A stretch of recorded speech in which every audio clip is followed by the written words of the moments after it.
LegalizeFreedom.com. Why are we here? Where do we come from? Where are we going? From the nature of reality to the future of humanity.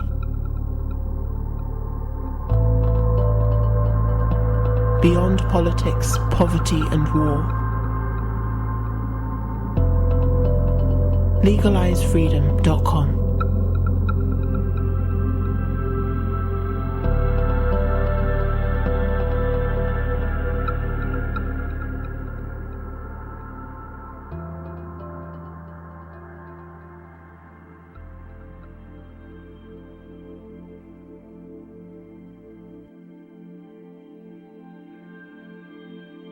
Greetings and welcome once again to LegalizeFreedom.com.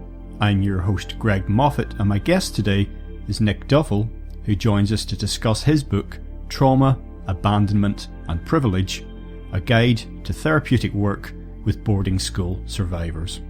The book uses the term survivors because the effect on adults of being sent away to board in childhood and the problems associated with boarding, although downplayed and even denied, can be emotionally and psychologically devastating. Survivors often describe their time at boarding school and its aftermath using terms such as neglect, betrayal, grief, rage, abuse, confusion, sadness, helplessness, loneliness, and anger. From predominantly upper and upper middle class families, achievements in boarders' professional lives, in business, politics, or some combination thereof, marginalize and all too often destroy their personal lives, particularly their intimate relationships. These effects can also be passed on from generation to generation. The result is a distant, dysfunctional elite boasting a constellation of achievements and accolades, generally handed down by an entrenched establishment of their predecessors and peers drawn from the same self-perpetuating pool. To the rest of society, they can appear arrogant, emotionally detached, cold and calculating, and yet with a sense of entitlement born of egos both overblown and brittle. Unfortunately, they often end up in positions of power and influence where their psychodramas can manifest in attitudes, actions, practices and policies which have profound, far-reaching effects on the lives of others. However lofty their titles and positions, at heart, they're frightened little children who never grew up. Until we fully understand the trauma and abandonment and see the so-called privilege as it really is, a life of resentment, frustration, and emptiness, we will fail to truly face the source of so many profound problems. Hello and welcome, Nick, and thank you so much for joining us once again on LegalizeFreedom.com. Well, thank you very much for having me, Greg. It's a pleasure. Nick, today we're going to be talking about a new book that you've co-authored. It's entitled Trauma, Abandonment and Privilege, a guide to therapeutic work with boarding school survivors. And this follows on from an interview that we did a few years ago when you published your book called Wounded Leaders. To put people in the picture, Just give us a situation summary here in terms of, I think we're just to allow that people can either know what boarding school is in a British context, or they can easily find out. But just give us an overview, really, of the situation, your work in that regard, just to give a primer for everybody if they're just tuning in here for the first time. Yeah. So one of the things that I have become known for in the British therapy scene has been pioneering a therapeutic work with people who've had very privileged backgrounds and have been sent to private fee-paying schools, which have meant that they had to leave their families at quite a young age. And the psychological damage of being raised in an institution away from your family is pretty much the same whether you're in a care home or whether you are in a privileged boarding school.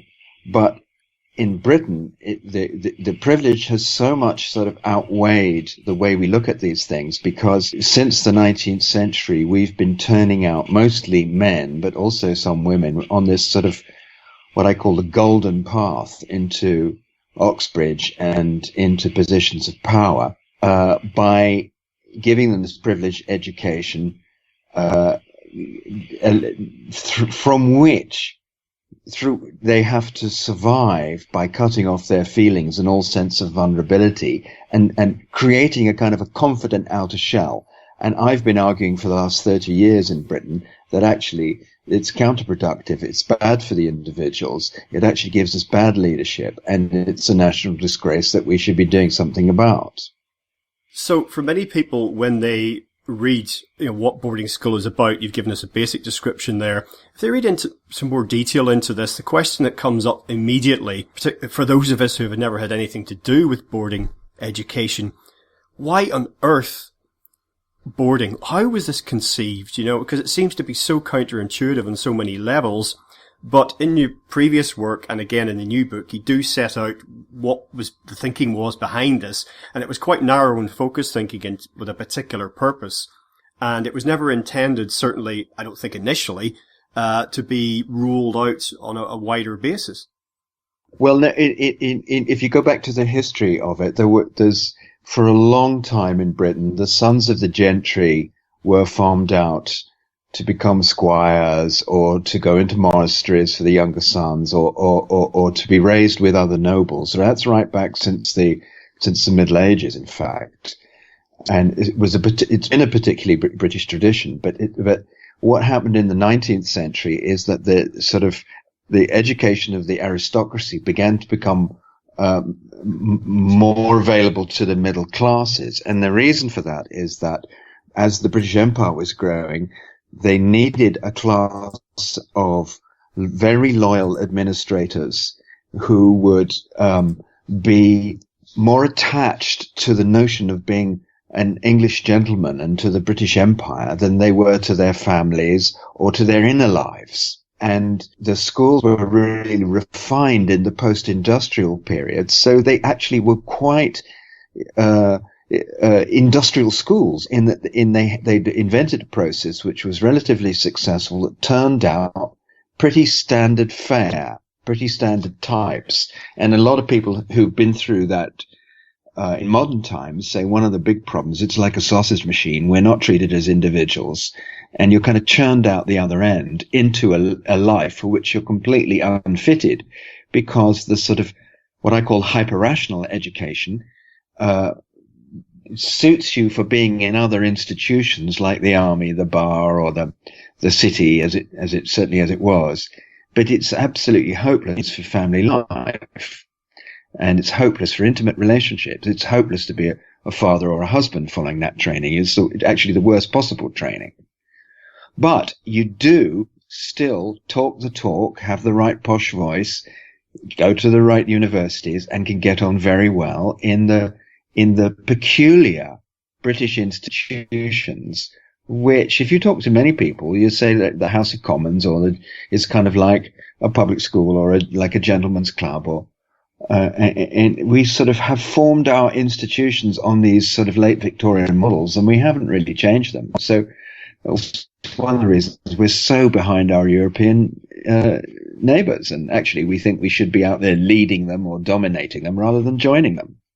Well, you mentioned the military there, and this is exactly how it comes across to a non-boarder, which is, narrowly focused training for a specific purpose, which then leaves individuals struggling with other aspects of their lives. I mean, it's a classic.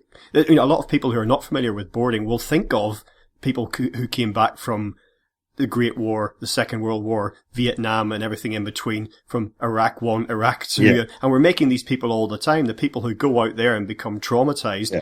And then to imagine there's an education system that basically functions in the same way, it really does seem aberrant. Yes, that's a very good point. You could say that it's I haven't actually framed it like this, but you're making me think about that it's what we have to do to get the military to work is really to desensitize them. And you could say that the whole process is a 10-year desensitization training. And one of the ways you do that is you put people into a peer group of other, in boarding school, it's other children who are frightened and have break their attachments from their parents. So there's a way of surviving in the group and hierarchies and bullying and scapegoating and all kinds of things, which keeps the anxiety going and keeps the softer feelings, such as, even the knowledge, I am afraid, I am vulnerable, these sort of things, completely out of the psychic attention. And that way you can go in and sort of fight the good fight and do battle, as it were. And as long as you think of life as a battle, it's not a bad training, but actually if you have to do anything else, it's completely useless. And that's what I've been trying to say, that this training is not only, it's an anachronism, it's designed for another age.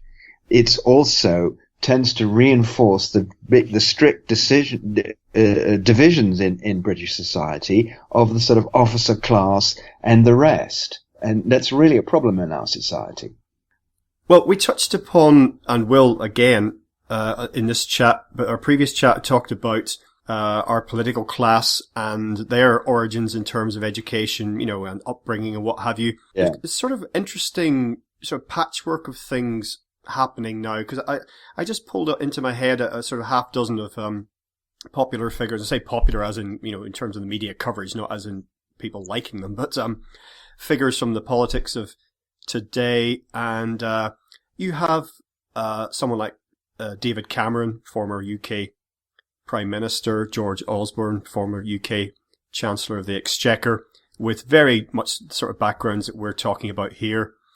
You have someone like Boris Johnson. Lots of people know Boris Johnson. He's a very high profile figure now, Foreign Secretary. We look at his just slightly bizarre life of privilege and being encouraged to make achievement everything. And then on the other side, you've got someone like Nigel Faraj, who you might assume was a public school boy. Then, he went to a day school, which had a boarding option, but he didn't go to university. You have Theresa May, current UK Prime Minister. She went on to Oxford, but spent a lot of her educational life, it seems, in the state sector. Jeremy Corbyn, Labour leader, he also went to a day school, but you can say, just looking at the guy's appearance and his politics, he's obviously not one of the establishment we're talking about. But I think there might be, I don't know if you feel that things are changing, or whether the patchwork is becoming a little bit more colourful or confusing, or both, in terms of people that are coming through, in terms of a potential, if not conscious, rejection of some of the standards and morals and methods and worldview that we're talking about, but even subconscious, it's just default rejection of it. I don't know. I think there's so many things changing in the world, and I wonder where this increasingly anachronistic entitled class are going to be able to fit in, or are they going to be able to hang on to the positions that they have going forward? I'm not sure. Well, it's a very good question, but you see, let me just broaden it. You've got Trump coming from a boarding military academy background. You've got one of the things that you've got with the boarding school education is that because it is so normalized in British society, because it becomes the thing that anyone would do if they had the money, send their children to boarding school, almost anybody, because the state system is continually run down in comparison to the wealth and facilities and small classes and what the so-called independent system, you have a situation in Britain where everybody apes the establishment.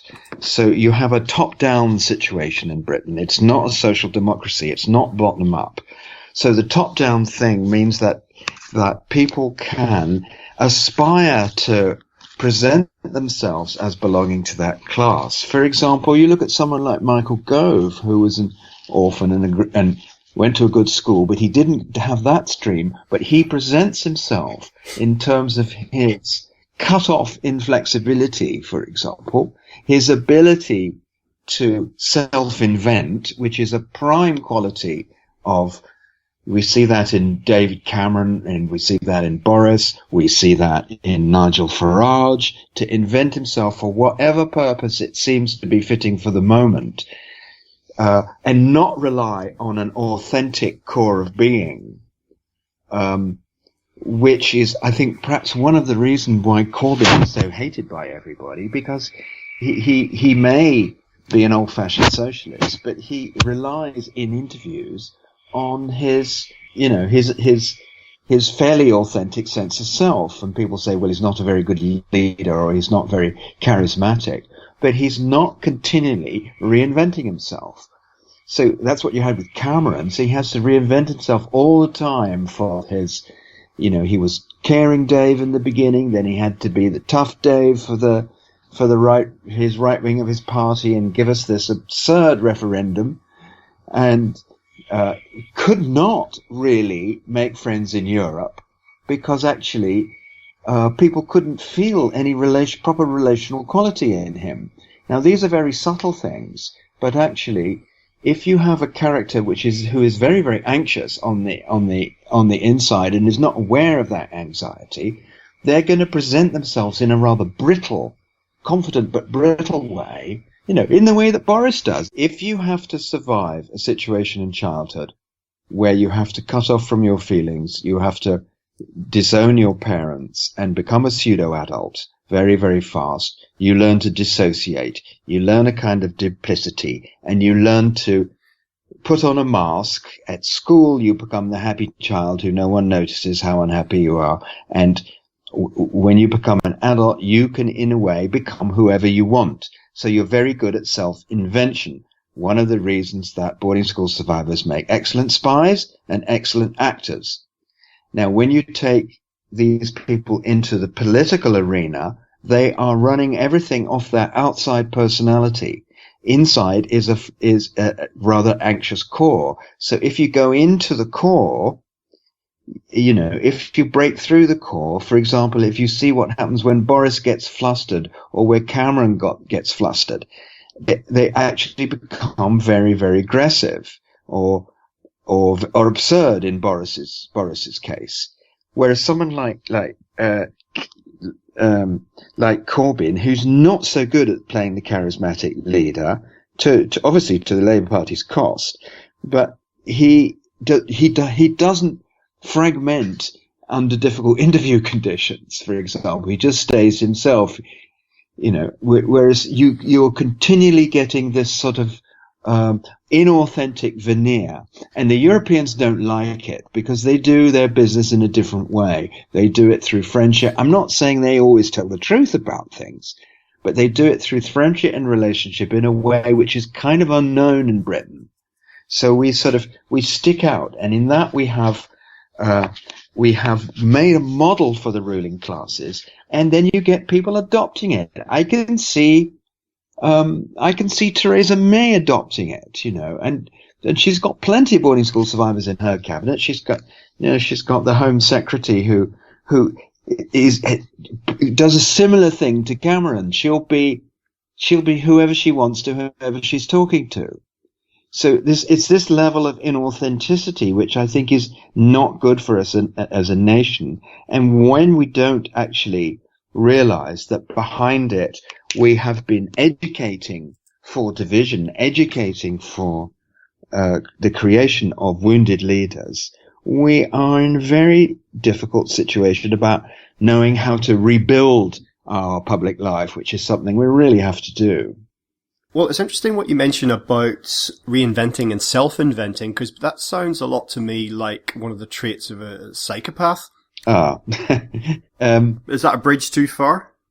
No, you're not wrong. I just don't want to. It's not a bridge I want to make. But actually, when you look at psychopathic, look at Robert Hare's psychopathic index, you're right that some of these psychopathic traits, you can see that they are encouraged in the training.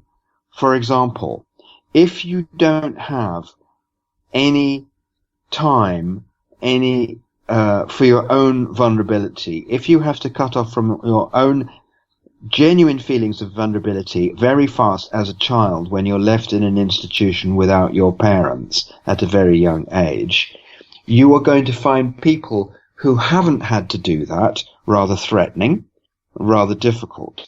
You are going to continue to develop your cutting off of your own vulnerability, and then it means that you're going to find being empathic for those who are generally vulnerable rather difficult.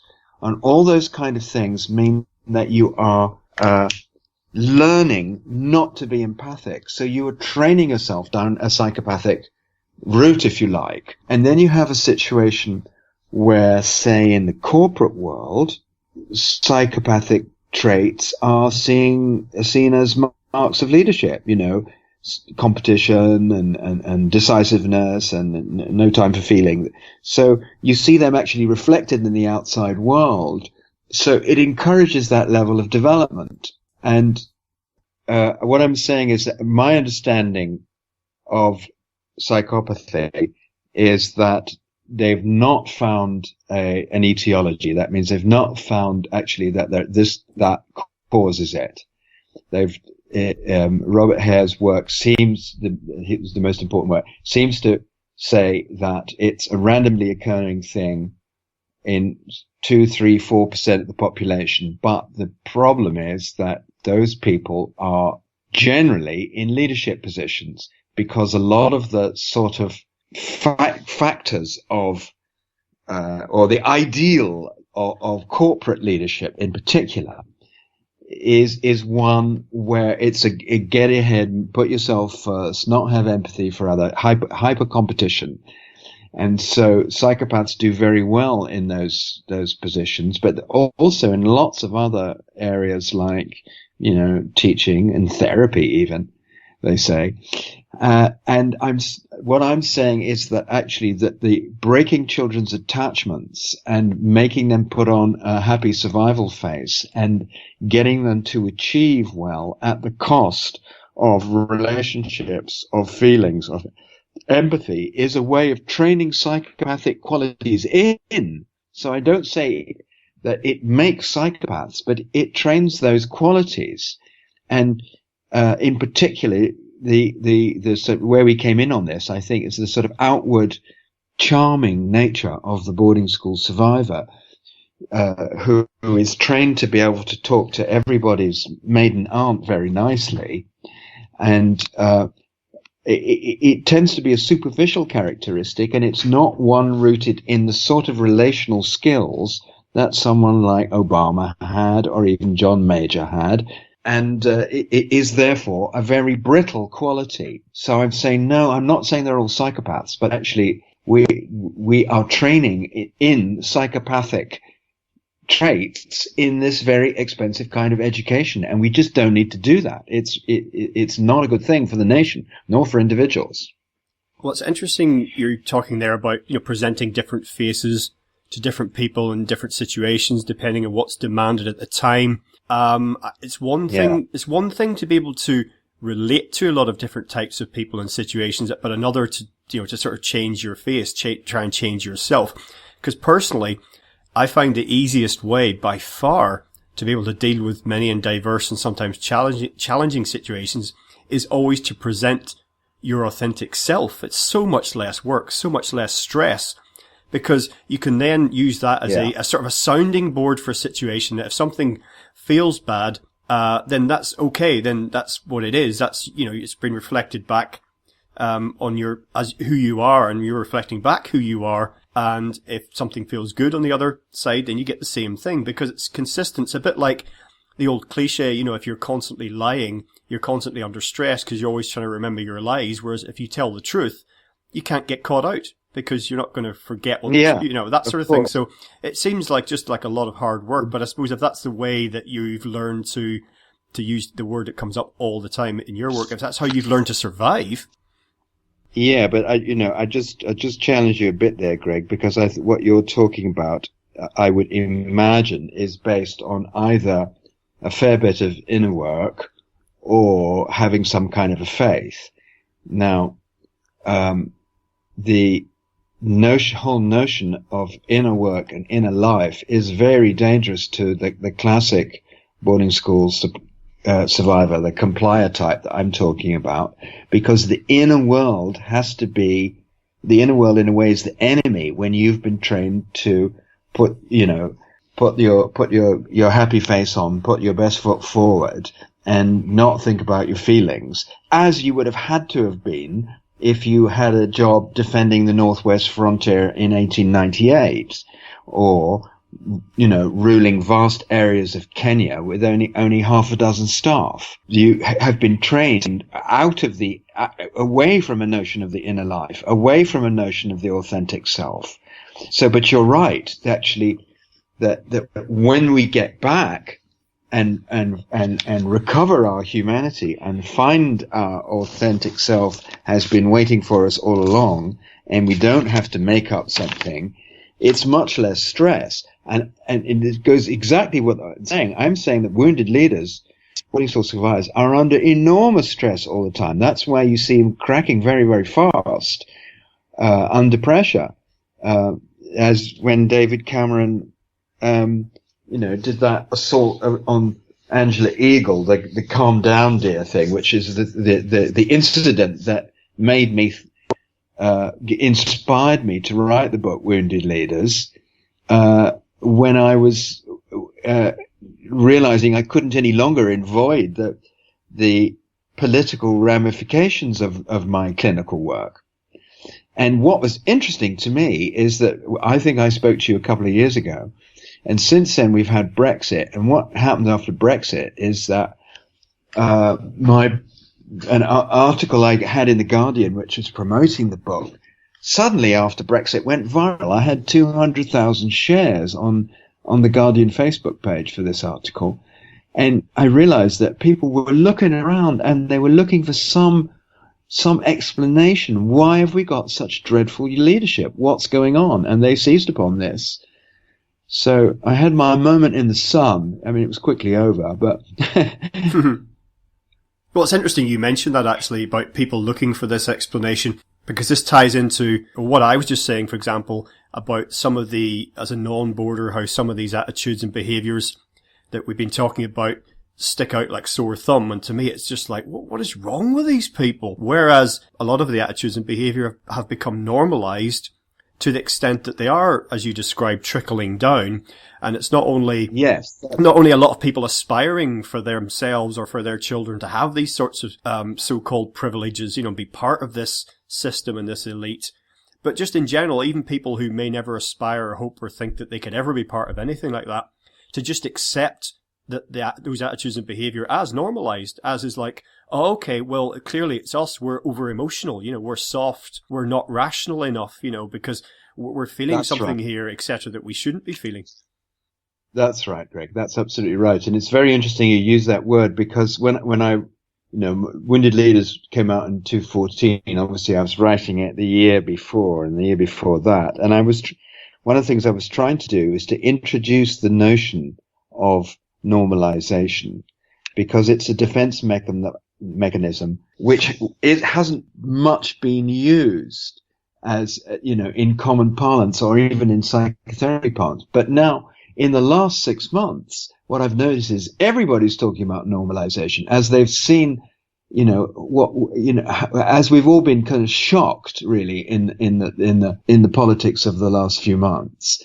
And, even Adam Curtis comes up with this, his big movie, hypernormalization. So it's suddenly become a buzzword. I think it's important that it has, because we have seen the sort of things that we are not, we are not shocked by. We should be shocked by, for example, the duplicity of our leaders. We should be shocked by the fact that a good amount of these people who actually are at the top of our society have had to sacrifice their childhood by being sent away to boarding school at the age of 7 or 8.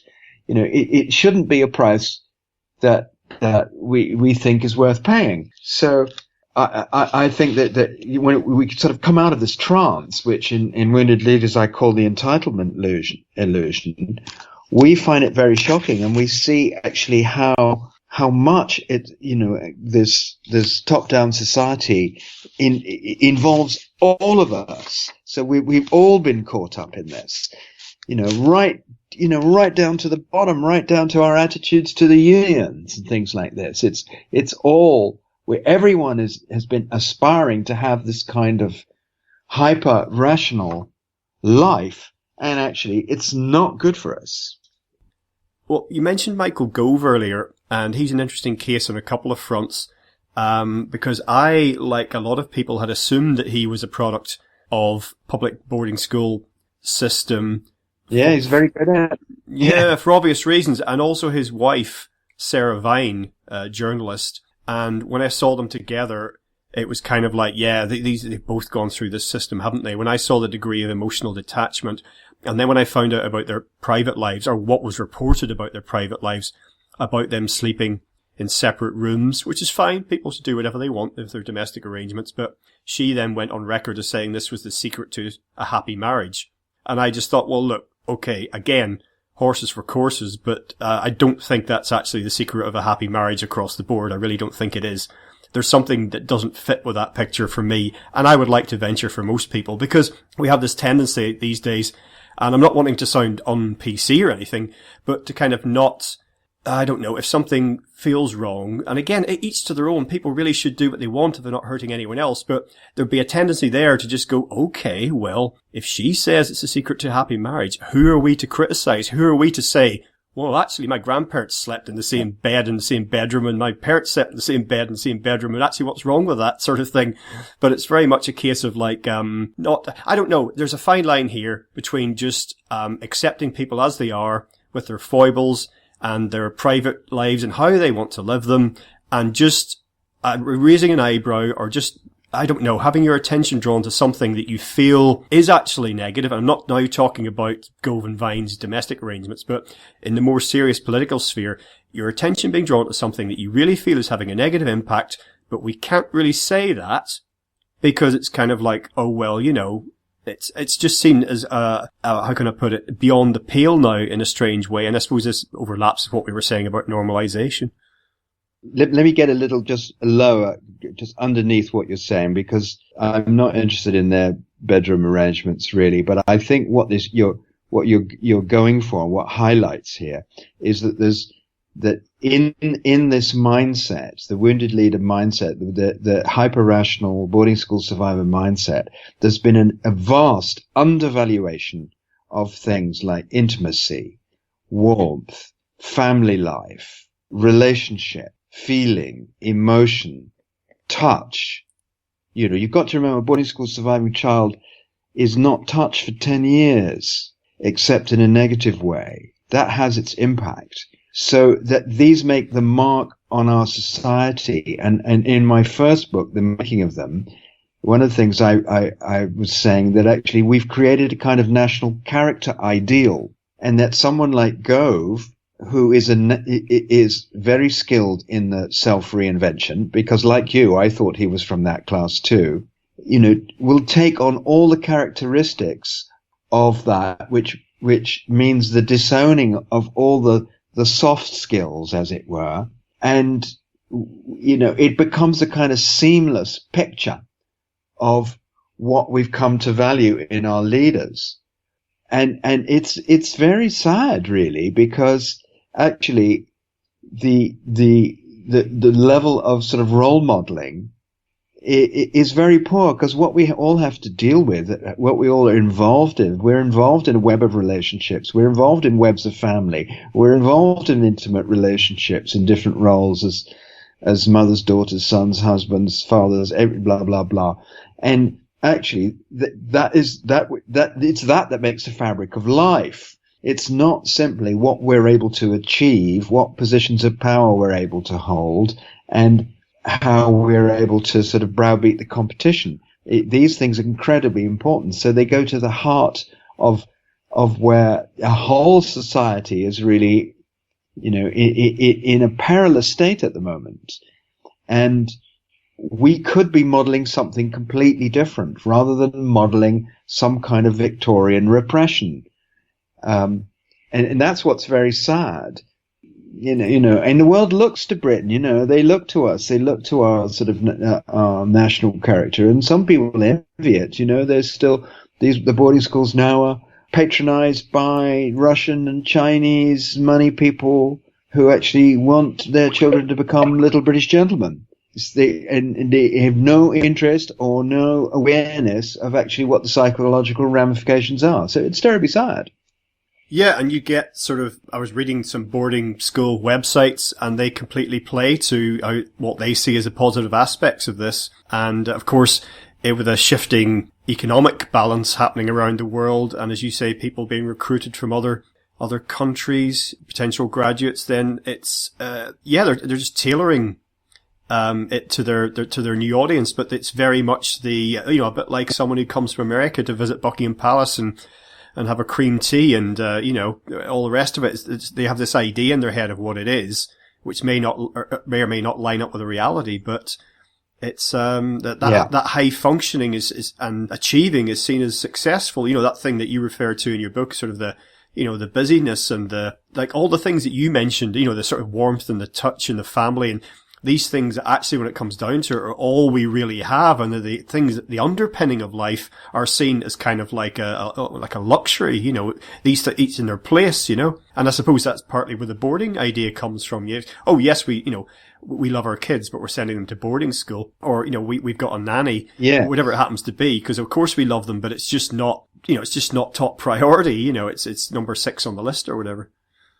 That's right. So when it comes down to the healing work that boarding school survivors who present for therapy undertake, in the end, most of it is, it comes down to can they actually, or can we, I should say, because I've also had this training. Otherwise, I wouldn't know it so well. I know it from the inside and the outside. Can we actually accept love now? Can we actually think about that as the prime mover? Can we actually know that having good relationships, happy wives, is a fantastic achievement, and it is a foundation stone for a good life, rather than just a kind of a hobby. And because the child, as you said, who is told how much he is loved or she is loved by his or her parents, has to deal with a very fundamental question. That is, if you love me so much, why do you send me away? Or as my European neighbors say to me, why do you have children if you want to send them away again? Because actually having children in the home is good for parents too. It's good for parents and children. But we then, certainly in our upper and middle classes, then have a transgenerational problem of parenting. And that's also a trickle-down thing. We see that everywhere. Well, I want to move on at the latter part of the interview just to talk about wider society and, implications of all of this and what may be changing or not changing and what the future might hold. But one thought I had recently was with regard to celebrity culture and some of the aspects that you talk about now.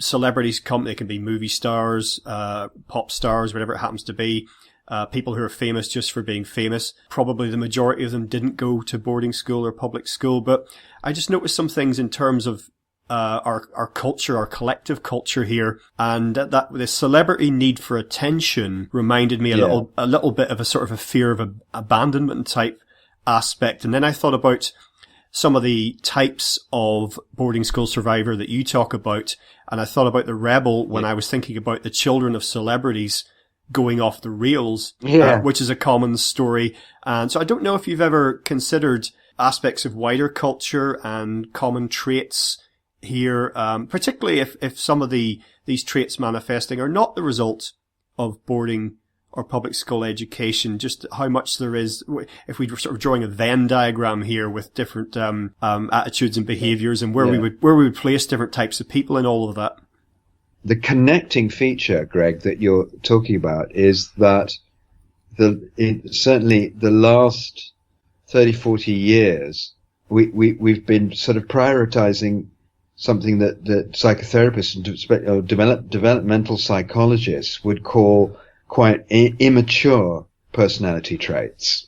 So lots of instant gratification, instant applause, and, the celebrity culture fits well into that. The boarding school survivor by nature is quite immature because it's a developmental problem. They haven't been able to grow up organically. So we do have this valuing of the immature personality. And I think perhaps the best work I've ever read on this came out more than 20 years ago. Robert Bly wrote a book called The Sibling Society. He said we're all kind of like brothers and sisters to each other, rather than we don't sort of value elders. We don't value what he calls a vertical dimension. We're all what we value is looking young, dressing young, blah, blah, blah, staying young. And we've lost that sort of a sense of depth in society. It ends up becoming very, very shallow. If I pick up the metro on the tube in London, I am just appalled by 3 or 4 pages of celeb shallowness. It's as if we keep promoting this as an ideal. So we're promoting lots of false ideals in our society, when actually we should be becoming more and more wise and more capable of dealing with the extraordinary amount of problems we've got. We're diverting ourselves with this celeb culture. We're diverting ourselves by thinking we can stay young and immature. And it's worrying. We don't have that many elders speaking from a place of wisdom to us and following them and respecting them. And, we still got some. I'm lucky I could tune in and hear Noam Chomsky talk on the YouTube, and he gives me a sense of depth while he looks at popular culture. But it's kind of rare, and at the same time we're training our youth in short attention span things like video computer games and endless texting. It's very scary for the future. Okay, well, if we have a situation then where nationally and globally, as a society, we're facing some serious problems on many different fronts that may have been aggravated by the attitudes and behaviours of our leaders over the decades and even centuries, we could argue, then not only are we in a position now where new generations of leaders, many of them are coming forward with just the same mindset, not all of course, but significant numbers, which will make us unable to really deal with these problems. Worse than that, just downplaying them altogether. But it also continues to create new problems, it seems to me, particularly in areas such as the economy and the environment, some of the biggest stress areas that we face. So I don't know what I want to do, if you could just address that as a general thought, but I want to touch upon, before we finish, this simple solution project that you've been working on. So just, if you could address my point and then just lead us into where some of the ideas, some of the work that you're getting into, to try and move things forward a bit here. Yeah. I do think the situation is very grave, and I also have a hope that we can respond before the crisis gets too big. I know human beings have a tendency really to only change in relation to severe crisis. And now, we could argue that the crisis is on us now, and it's time we responded. But things could get worse, and then our response then becomes more of a crisis situation. I very much hope we don't get into a Mad Max scenario.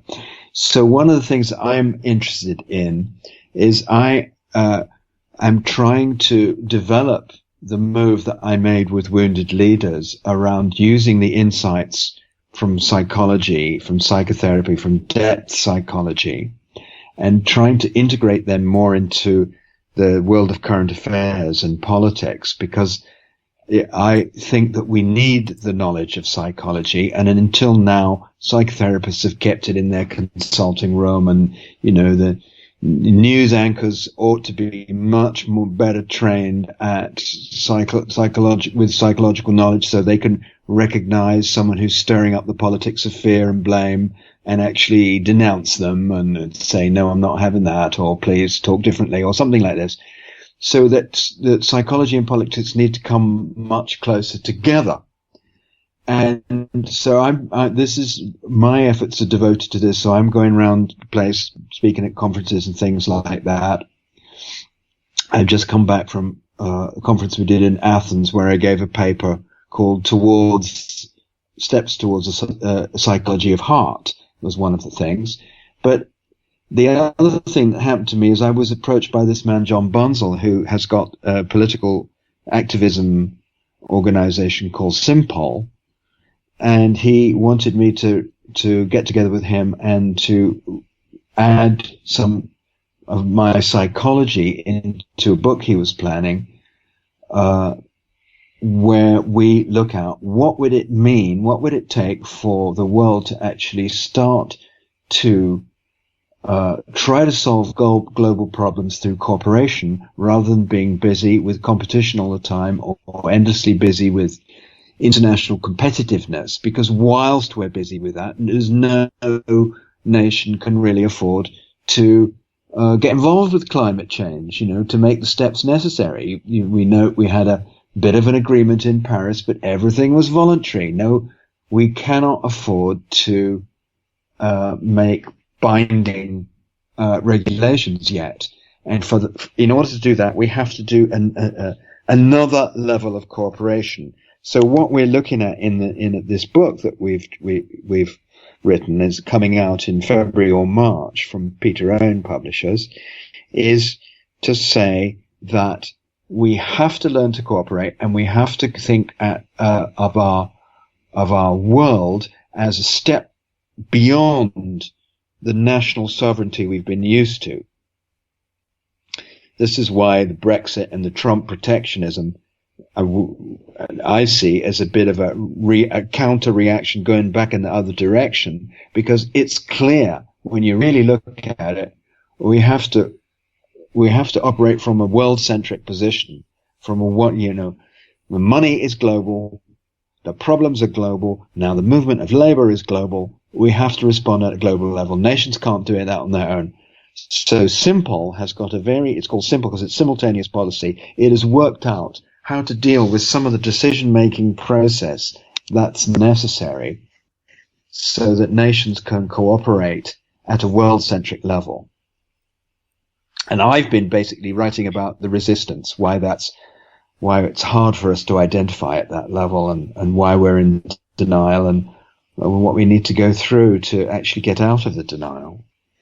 An article, I think it was a blog post that you wrote recently, I think you used the phrase about psychology being the missing force in politics. And of course, if we put that in the light of what we've been talking about the types of leaders that we've been discussing, and you saying there was a need for conscious leadership, which implies this self-awareness, which is, of course, what we don't really have. We have this rather, as you say, shallow and brittle, can be very forceful, very effective, very attractive on one level, but that's it, under the shallow surface. And that's not the sort of consciousness, not the sort of leadership that's going to be able to respond appropriately to the problems we're talking about.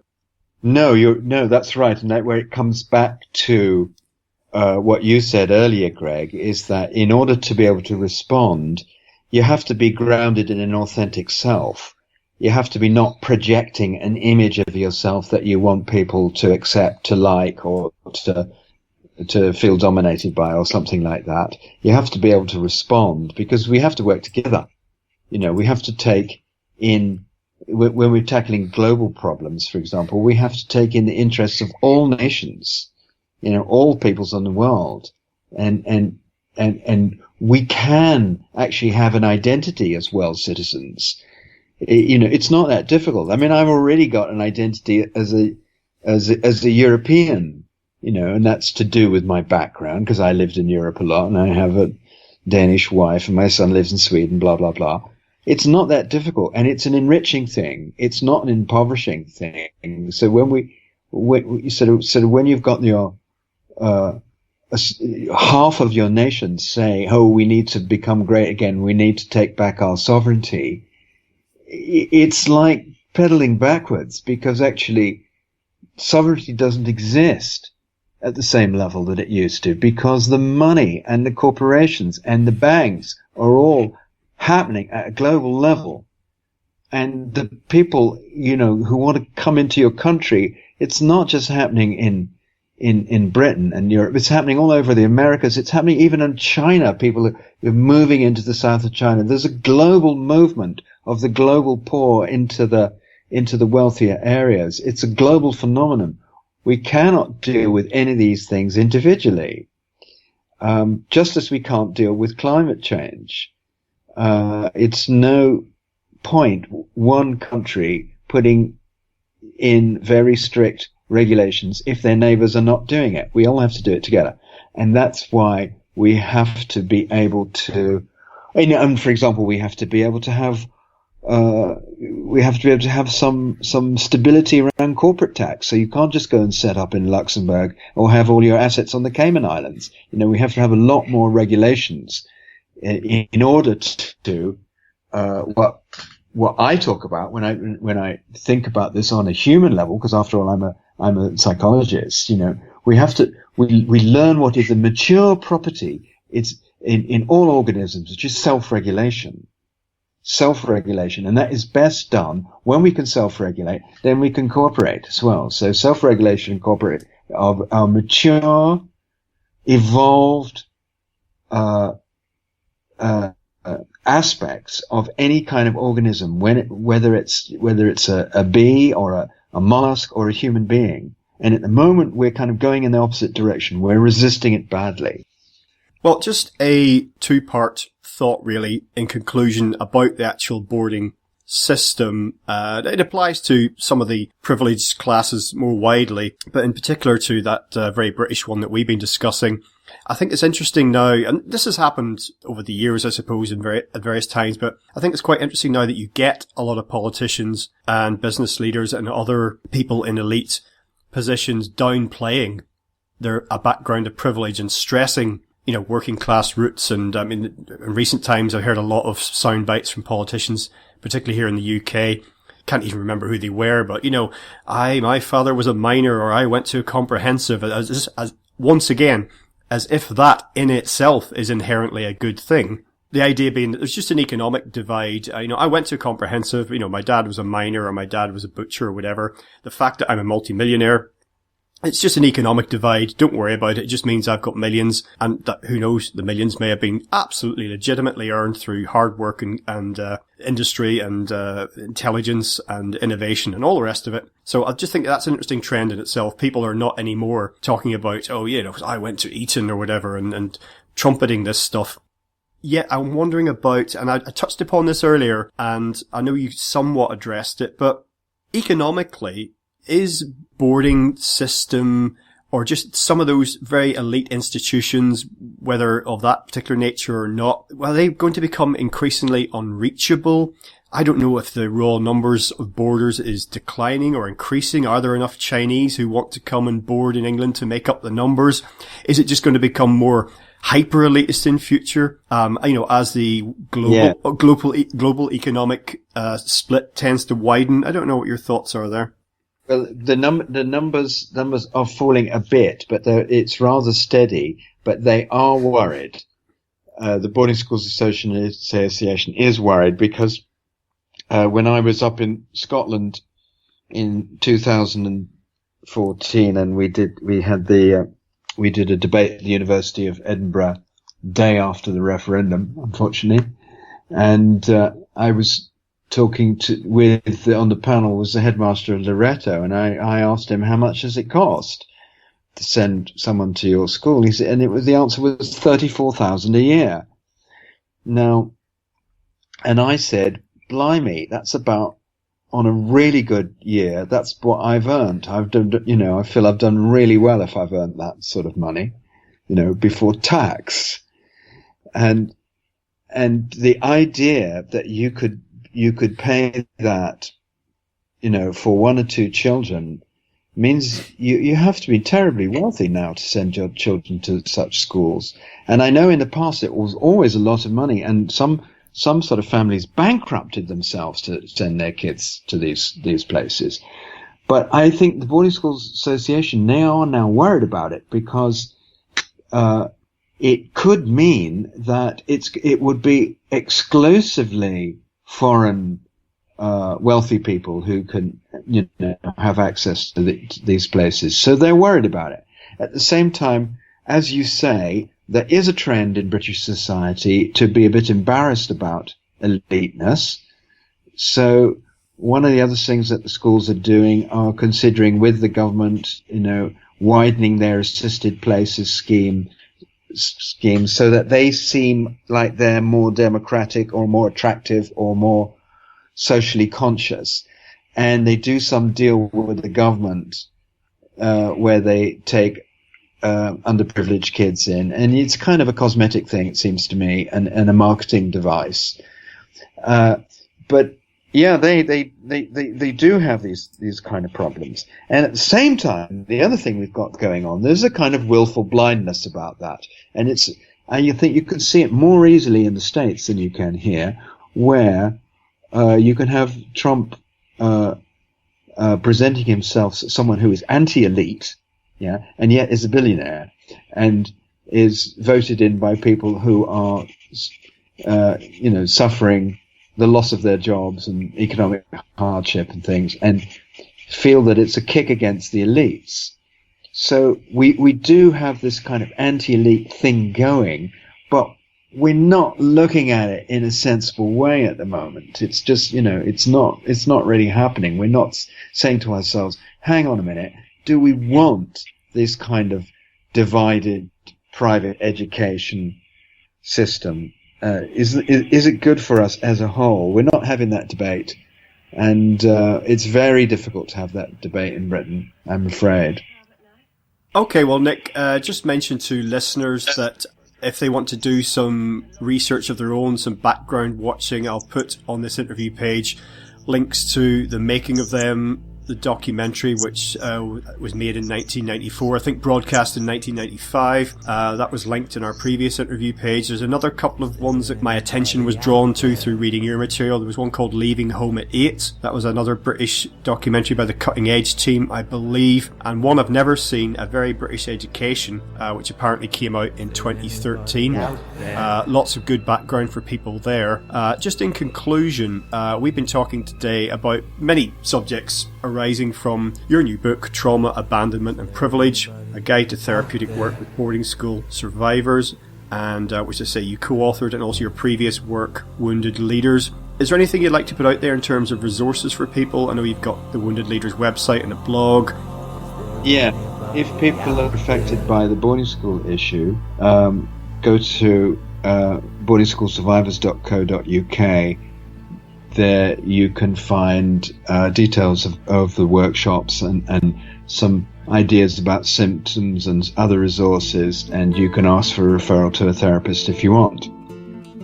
I mean, the other thing I would say, Greg, is that given that what we finished talking about, do look out for simple.org if you're interested in this cooperative politics, the new idea. And look out for our book, The Simple Solution, coming out in March. Splendid. Well, Nick, thank you so much for spending time with us again today on legalizefreedom.com. Oh, my pleasure. Thank you very much, Greg. Well, folks, that's it for another week. As ever, thank you so much for listening. If you enjoyed the show, check out the website, which is legalizefreedom.com. That's legalize-freedom.com. where you'll find an archive of programs offering alternative views on a wide range of topics including politics and economics, energy and environment, culture, spirituality, history, and the nature of reality.